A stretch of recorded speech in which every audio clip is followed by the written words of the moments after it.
Fala galera, tudo bem? Sejam bem-vindos à segunda mini aula sobre memórias póstumas aqui no Clubão do Raul 2022.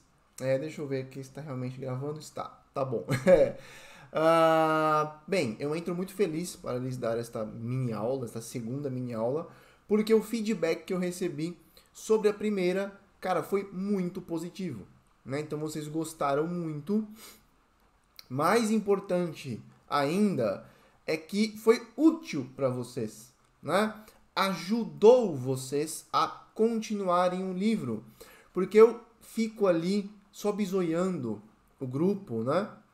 Eu ainda não estou tão ativo quanto eu gostaria lá em comentários e postagens, mas eu estou sempre olhando, bisoiando o movimento, a movimentação ali, para descobrir o que vocês estão achando sobre o livro, né?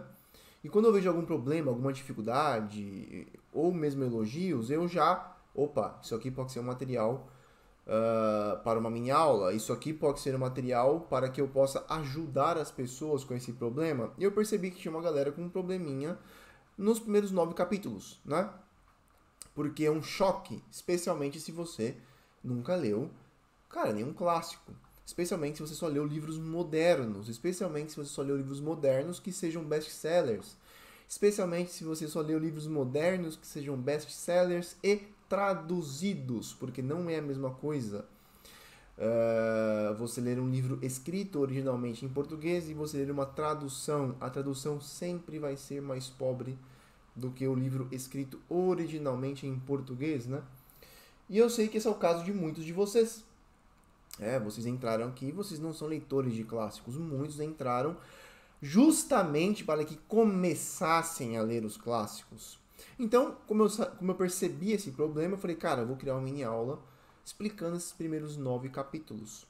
E aí, agora eu percebi que havia, né, que restava ainda um segundo problema, que faz parte desse choque com os clássicos, né? Que é a própria linguagem de Machado de Assis, certo? Vocês perceberam que não é nada parecido, né? Você ler Machado de Assis e você ler, digamos, um autor moderno. Vamos colocar aqui, vai, Paulo Coelho. Eu nem estou desmerecendo Paulo Coelho, tá? Mas se você abrir um livro do Paulo Coelho, tipo O Alquimista, é tudo muito simples. O vocabulário é extremamente reduzido. Não há absolutamente nenhum tipo de dificuldade de compreensão imediata. Ou seja, você não precisa ler uma frase 2 vezes, às vezes 3 vezes, para que você consiga entendê-la. Tudo flui muito suavemente, naturalmente.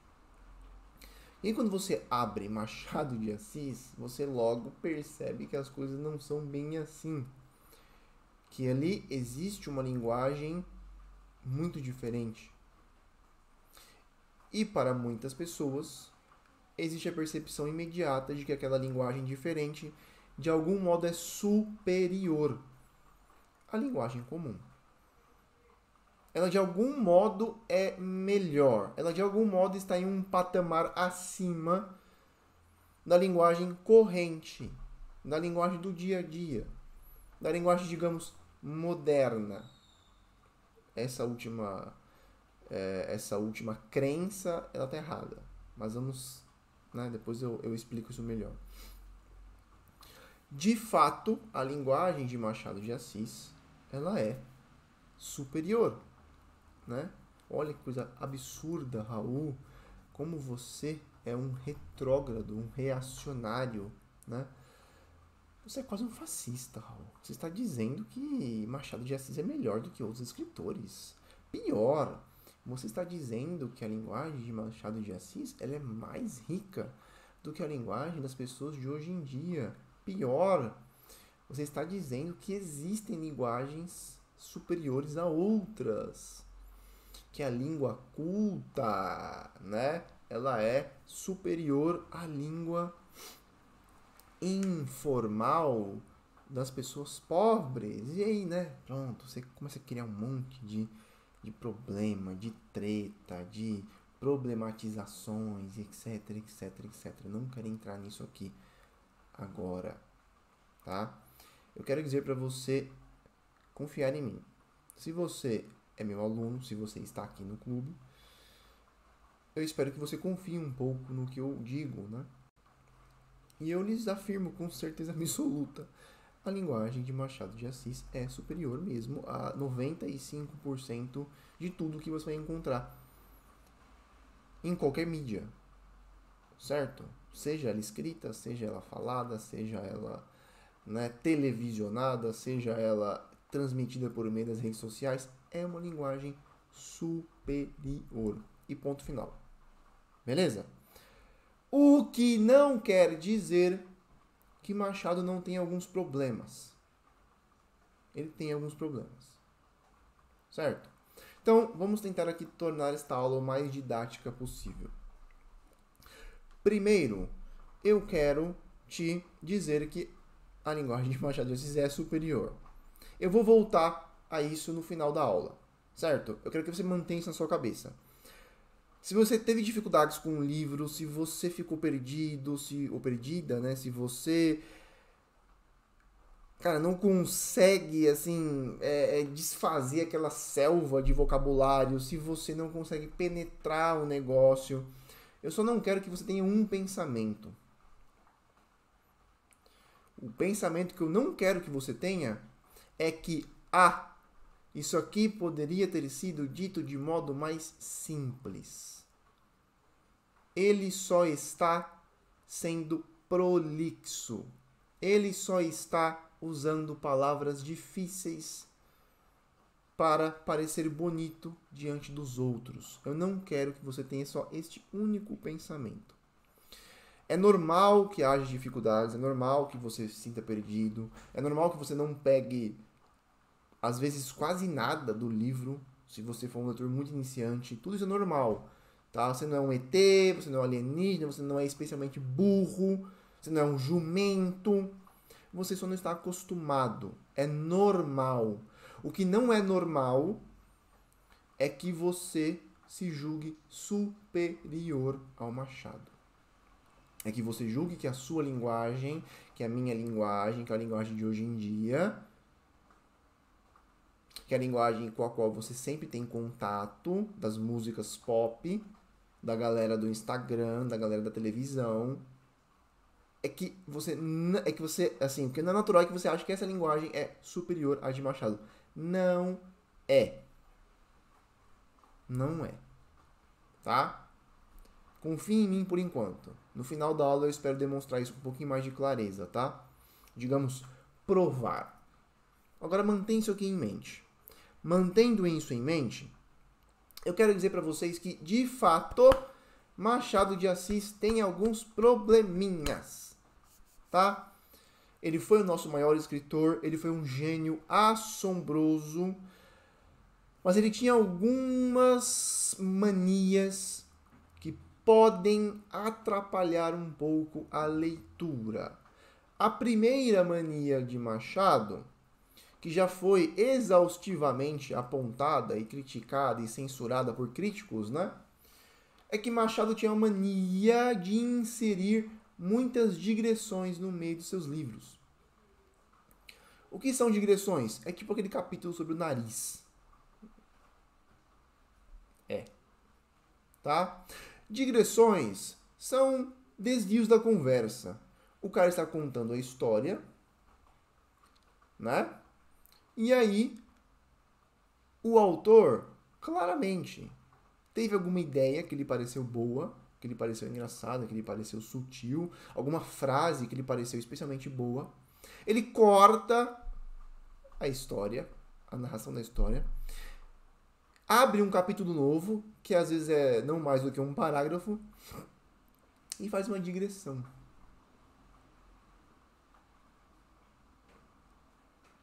Tá?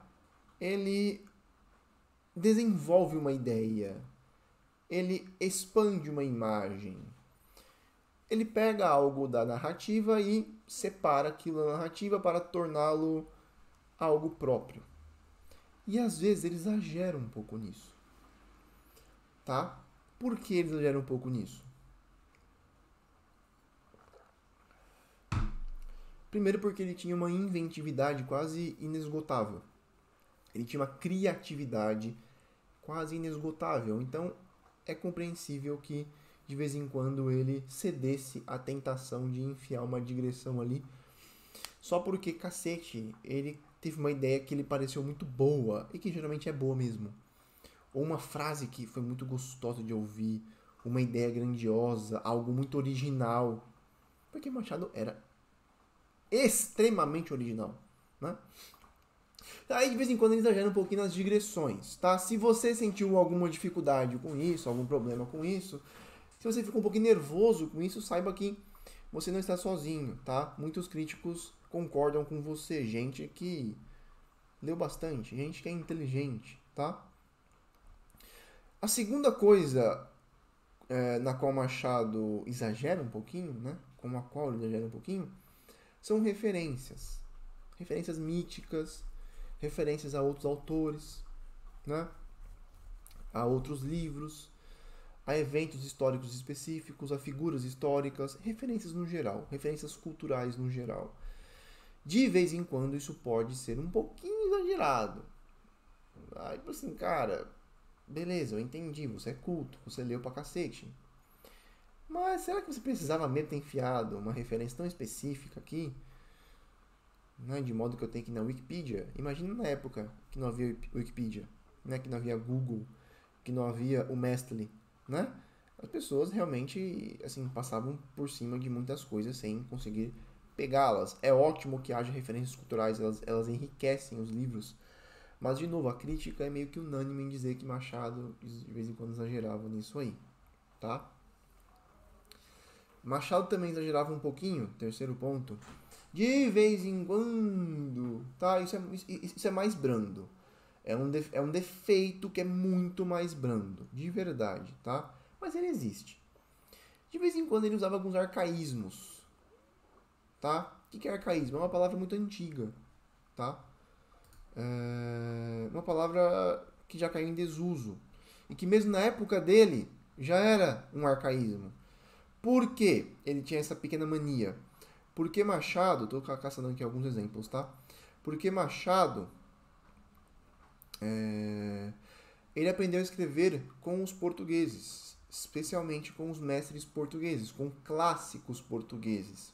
E de vez em quando ele não resistia a puxar um arcaísmozinho, uma palavrinha antiga, lá dos seus mestres portugueses e enfiá-la nos livros, tá?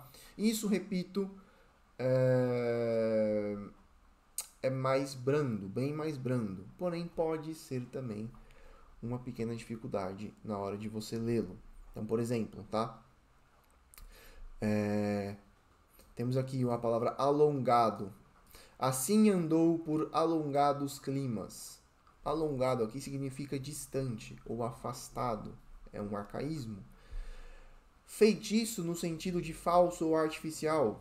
Diadema de pérolas feitiças. Isso está em Quincas Borbas, né?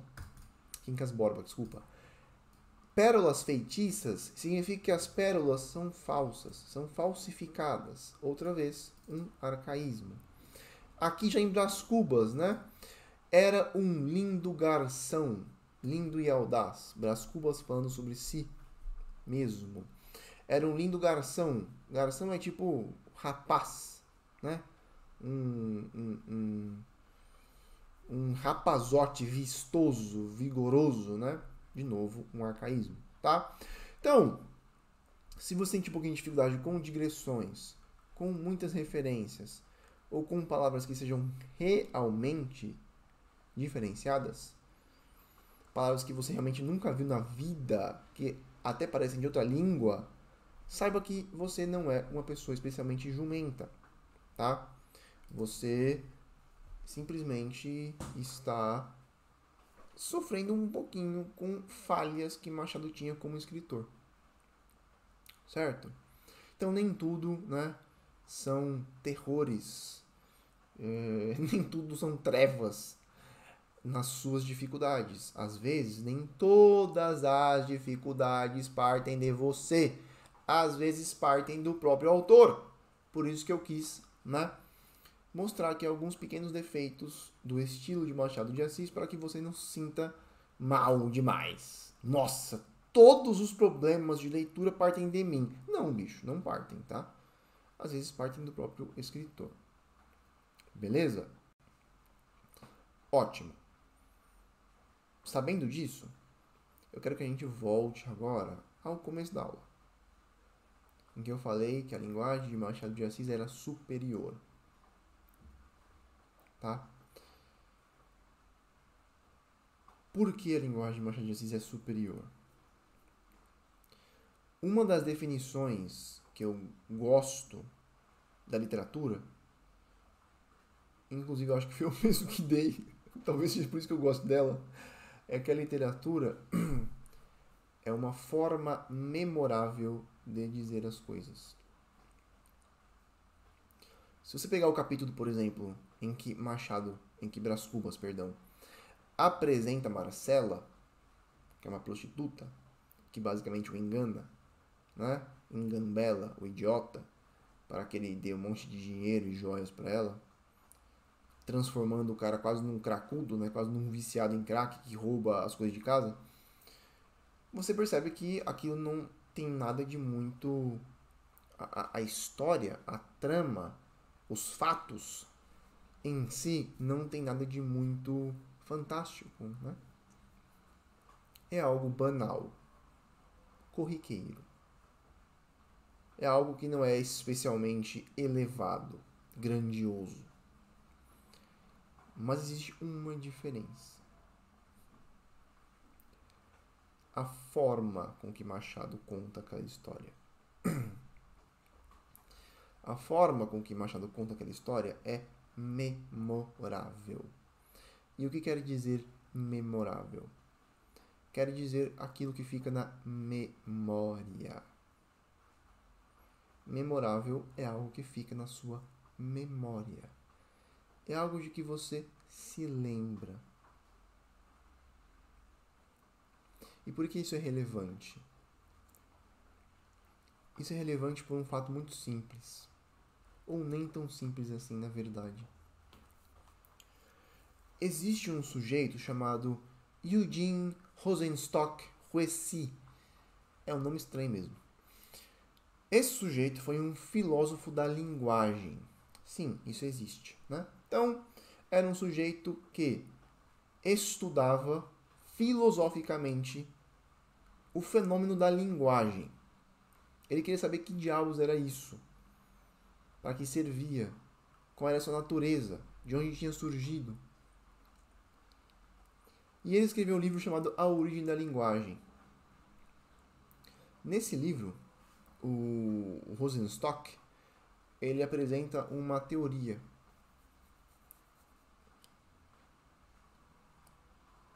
para como é que a linguagem se desenvolveu. Ele diz basicamente que há 3 estágios da linguagem humana, né? Ele diz que há 3 estágios da linguagem.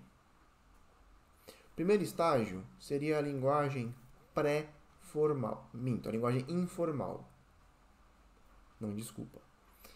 Seria a linguagem pré-formal. Certo? Ou seja, a linguagem que vem antes da forma. Pré-formal.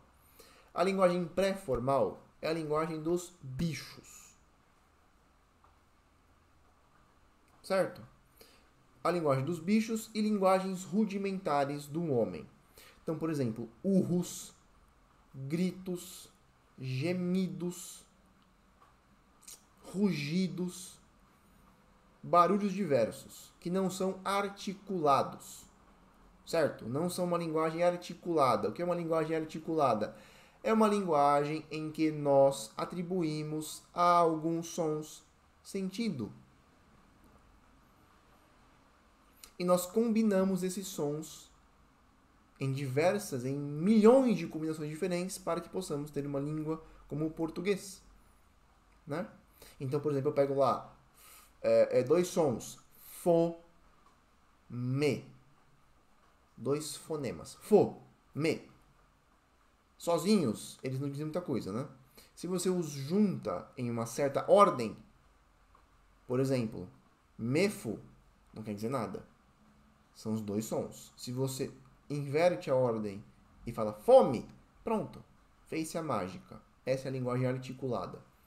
A linguagem pré-formal é a linguagem dos bichos e, por exemplo, linguagens muito rudimentares como, sei lá,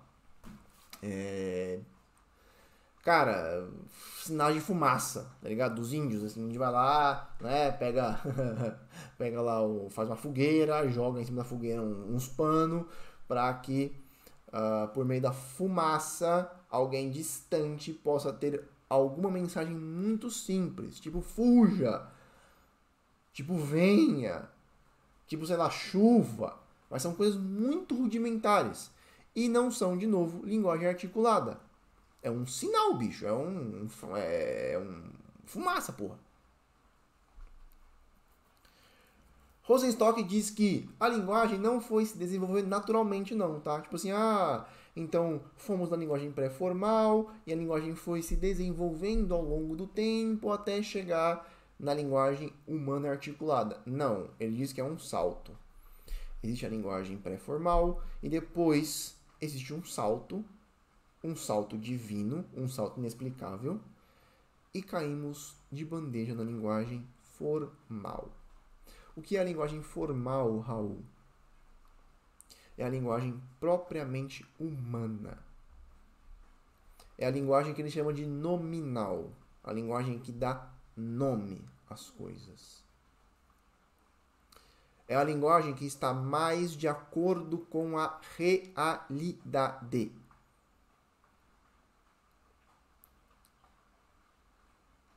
Como assim? Você vai entender isso quando eu lhe dizer qual é o próximo estágio da linguagem. Então, pré-formal, dos bichos e coisas muito rudimentares, a linguagem formal, que é a linguagem humana de fato, e a linguagem informal. A linguagem informal é uma degeneração da linguagem formal. Ele dá um exemplo. Né? A linguagem informal é a linguagem das crianças, por exemplo. Então uma criança vai lá e fala papai, e fala mamãe. Isso quer dizer alguma coisa? Quer. A linguagem é articulada? É. Mas é uma linguagem plenamente articulada, plenamente significativa? A criança, meus filhos, por exemplo, o Heitor e o Álvaro, eles sabem de fato o que eles estão dizendo? Quando eles dizem papai e mamãe? Não, eles não sabem. É uma imitação. É uma linguagem degenerada. Porque a linguagem formal seria a linguagem de um homem, uma mulher, adultos, que sabem muito bem tudo o que está implicado na palavra pai.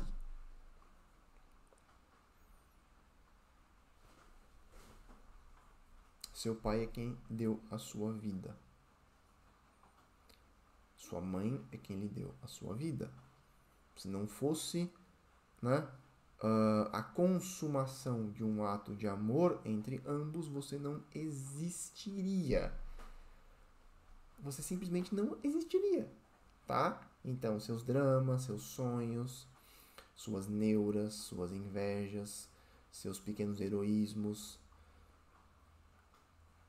não existiriam. Você simplesmente seria um não ser, uma não entidade, se duas pessoas não houvessem se juntado em um ato de amor. Quando você, sendo adulto, diz pai e mãe, você sabe o que está implicado na palavra pai e mãe. Essa é a linguagem mais formal. Outro exemplo que ele dá. Você sai na rua, tá um dia bonito, você fala, poxa vida, que dia bonito. Essa é uma linguagem informal. Por que é uma linguagem informal? Porque a linguagem formal é a linguagem do salmista, que olha para o céu e diz, os céus resplandecem a glória de Deus. Como assim, Raul? A linguagem do salmista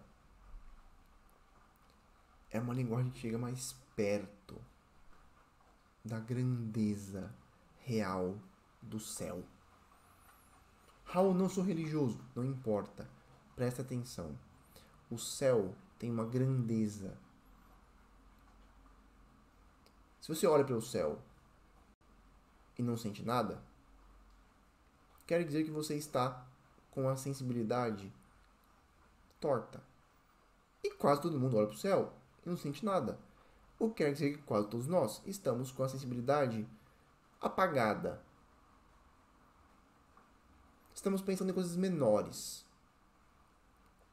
Porque nós não conseguimos olhar para o céu e enxergar um espetáculo ali. A linguagem informal, ela está sempre mais próxima de como as coisas realmente são. Eu acho que eles estão pegando aonde eu quero chegar. A linguagem cotidiana, a linguagem do Instagram, da televisão, do WhatsApp, das conversas que você tem com seus amigos, da balada, da escola, da faculdade.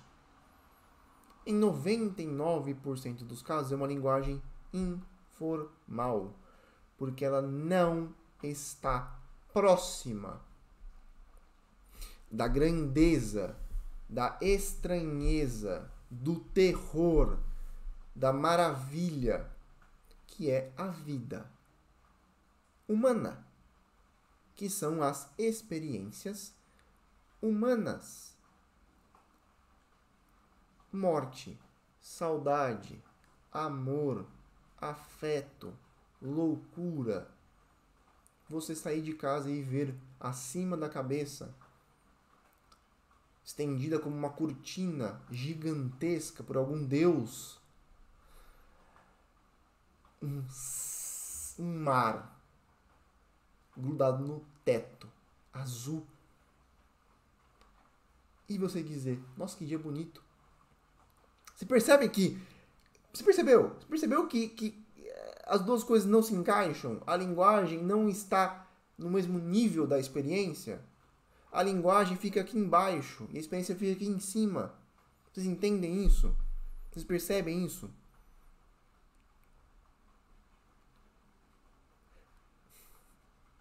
Vocês percebem que a frustração de você não conseguir dizer algumas coisas é justamente a frustração de você não conseguir igualar a sua linguagem, a sua experiência? Por que as pessoas ficam frustradas, por exemplo, quando tentam escrever um texto em homenagem a alguém que amam, por ocasião de uma morte, por ocasião de um aniversário de casamento, e não sai nada? Porque elas sentem no íntimo delas, cacete, isso que está aqui dentro de mim, porra! Perdão pelo palavrão, que eu me empolgo mesmo. O que está aqui dentro de mim é muito grande, é muito bonito, é muito cheio, é muito alto. E eu não consigo transportar essa grandeza para as minhas palavras. Então eu empobreço essa minha experiência.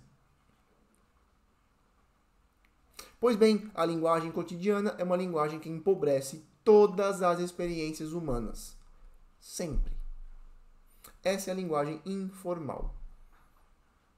Quando você vai, por exemplo, para, digamos, uma missa, um rito religioso bem celebrado, em que há a leitura de um livro sagrado, com a linguagem mais solene, mais grave, o que está acontecendo?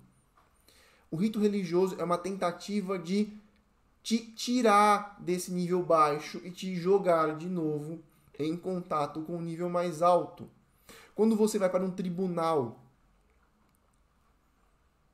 em que há julgamentos que vão definir a vida de alguém, às vezes para sempre, ou a morte de alguém, e você vê aquela linguagem formal dos juízes, dos advogados, você sente que aquela linguagem ela é apropriada, porque algo grave, solene está acontecendo ali.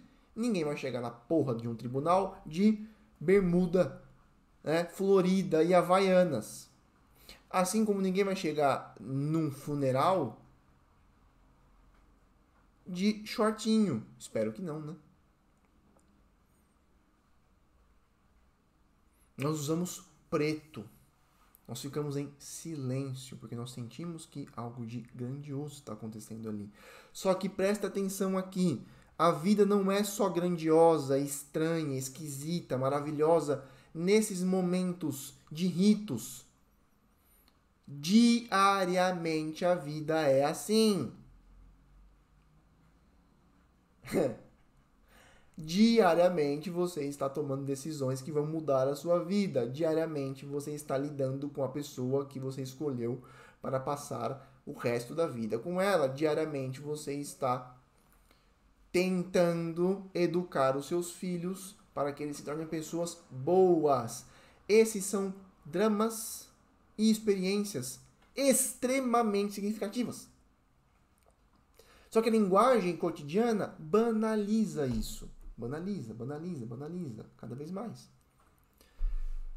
Qual é o remédio para isso?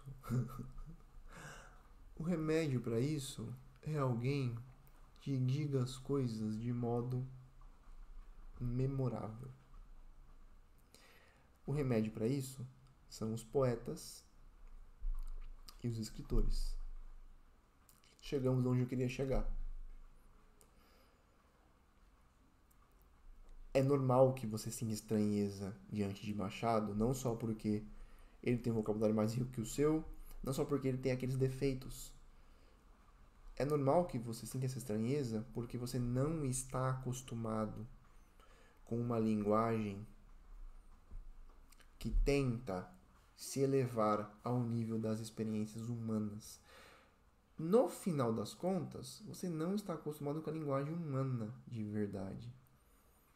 Está acostumado com a linguagem informal, que é uma degeneração da linguagem informal. Degeneração significa perda, tá? Então, se o sujeito fala, se a gente fala, olha para um velho e fala, nossa, ele está degenerando, ele está perdendo a saúde. Se eu digo que uma linguagem está degenerada, eu digo que ela perdeu alguma coisa. E o que ela perdeu? Ela perdeu esse ajuste de tom entre ela e a realidade que ela designa. Se eu quero falar de amor, se eu quero falar de saudade, se eu quero falar de morte, se eu quero falar de religião, se eu quero falar de filosofia, se eu quero falar de inveja, se eu quero falar de ciúme, se eu quero falar de... Você entende? Tudo isso, gente, é sério. É relevante. E você perde isso com a linguagem informal. Quando você dá de cara com um grande escritor, especialmente Machado, que tem um estilo marcante, é como se ele te despertasse para isso. Tem uma analogia que eu gosto muito. Né? Uma vez eu vi um vídeo de um sujeito daltônico, tá? E hoje em dia parece que é uma tecnologia, parece não, existe uma tecnologia que é embutida em um óculos e que devolve ao daltônico a experiência de enxergar as cores como uma pessoa normal. Um daltônico enxerga pouquíssimas cores, né? E a parte engraçada é a seguinte, o daltônico enxerga as coisas. Ele não é cego, tá? Só que ele não enxerga as coisas como elas realmente são. Ele enxerga as coisas desbotadas. Ele enxerga as coisas deturpadas, diminuídas. Porque as cores vibrantes fazem parte das coisas, né? E aí, a família, depois de muito esforço, consegue comprar o óculos para ele e faz uma surpresa para ele, né? Então chega no quintal, já um senhor já chega no quintal e fala, olha pai, tal, a gente comprou um óculos pro senhor, um óculos escuro, né? Prova aí. E assim que ele põe o óculos, aí ele tira o óculos assustado, aí ele olha para as pessoas assim em volta, assustado, põe o óculos de novo, olha, tira de novo, assim, assustadíssimo, e começa a chorar desesperadamente. E põe o óculos de novo e chora, e chora, e chora, e chora. E os familiares choram, e as meninas choram, e até eu chorei vendo o vídeo. Por quê? Porque a visão daquele homem não conseguia, vocês entenderam? Não conseguia transmitir para ele a riqueza da realidade, porque ele era daltônico. Ele só enxergava 3, 4 cores, eu acho que é isso. Gente, é exatamente assim com a linguagem. As pessoas são daltônicas em relação à linguagem. Vocês entenderam?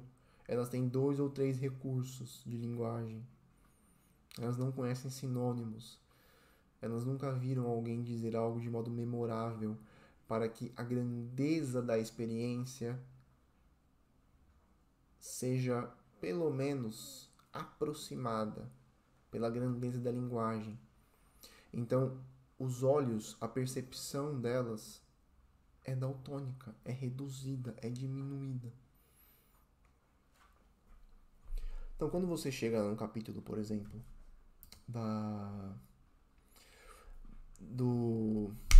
no capítulo do delírio, em que existe aquela passagem maravilhosa, né? Em que Brás Cubas descreve a fútil tentativa do homem ser feliz nos seguintes termos: então o homem flagelado, né? Com flagelos, ele era machucado, né? Flagelado e rebelde, corria diante da fatalidade das coisas, atrás de uma figura nebulosa e esquiva, uma figura arisca, né? Feita de retalhos, pedaços. Um retalho de impalpável, outro de improvável, outro de invisível, cozidos todos, costurados, né? Pedaços costurados, a ponto precário, com a agulha da imaginação. E essa figura, nada menos que a quimera da felicidade, a ilusão, ou lhe fugia perpetuamente, né? Ou deixava-se apanhar pela fralda, pela barra da roupa.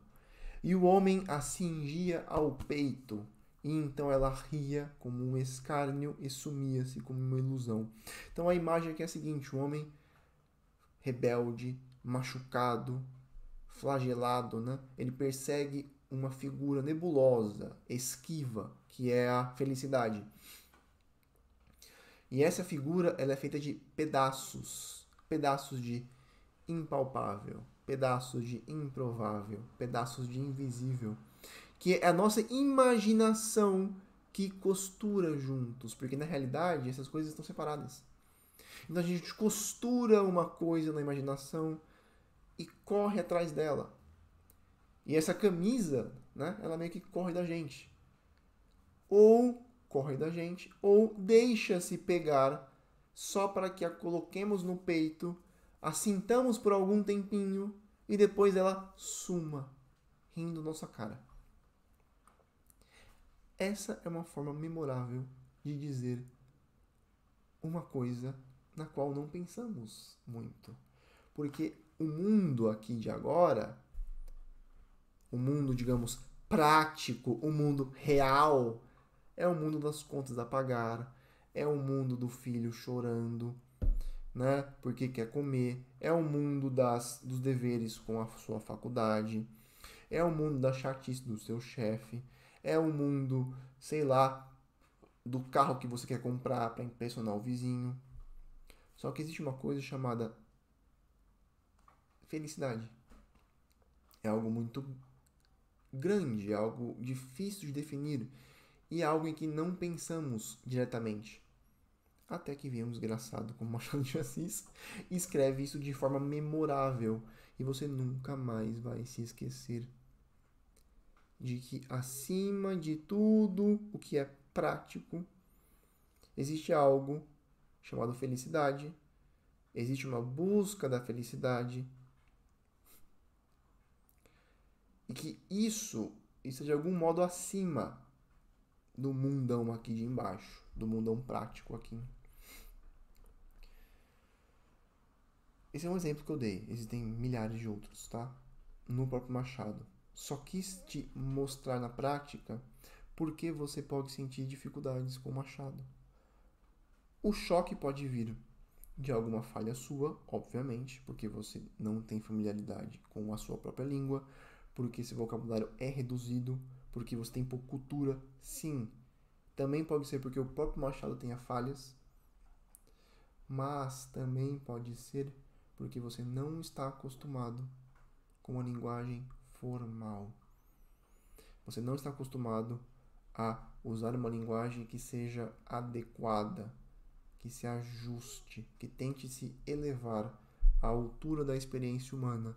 Você está acostumado com a linguagem informal, degenerada, pobre e cotidiana. Certo? Então leve em consideração esses 3 pontos e eu espero que com isso você consiga, né, talvez ganhar mais ânimo para continuar a leitura, não só de Machado, mas também de todos os outros livros do clube. Eu garanto que Machado será um dos autores mais difíceis, tá? Com um vocabulário mais rico, com as frases mais complexas. Então, se você passar pelo Machado, é muito difícil que você não passe tranquilamente por todos os outros, incluindo Dostoiévski. Tá bom?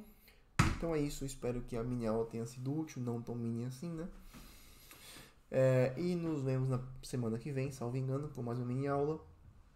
Ou então com aula direta. Eu tenho que ver aqui a agenda. É isso então. Brigadão. Espero que tenha sido útil. Depois deixe no Facebook lá um comentário sobre a mini aula. E nos vemos na próxima aula ou na próxima mini aula. É isso. Abraço do Mestre. Até a próxima.